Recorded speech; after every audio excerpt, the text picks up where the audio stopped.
में विराजमान पावन गांव ग्राम रावणपुरा के समस्त संत मल्ला, तीजा वाली मोर बहिनी मल्ला, बुजुर्ग श्याम और पिताजी मल्ला, आने वाले भविष्य के श्याम छोटे छोटे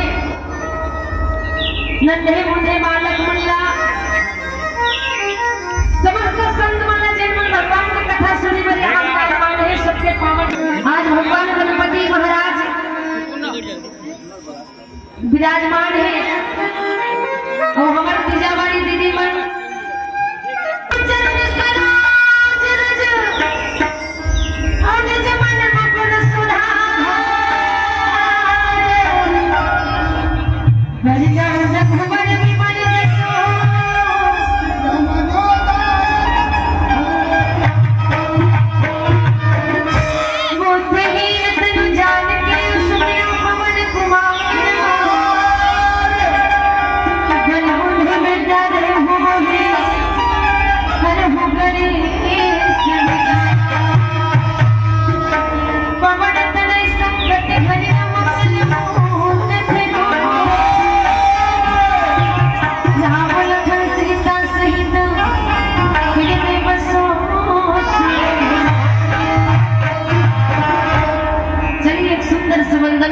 माता सुरदाय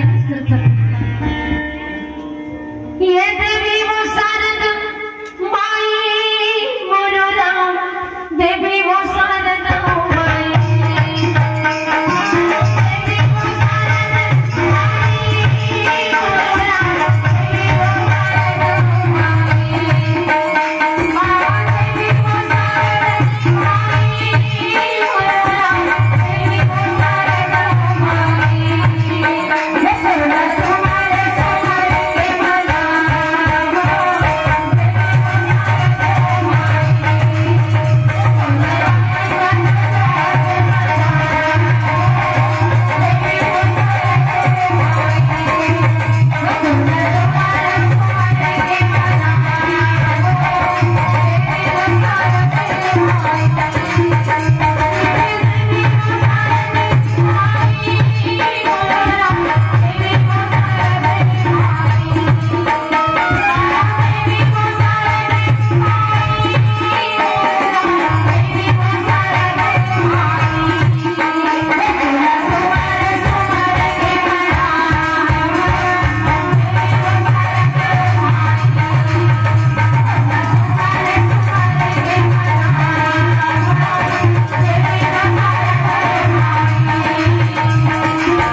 राजी महाराज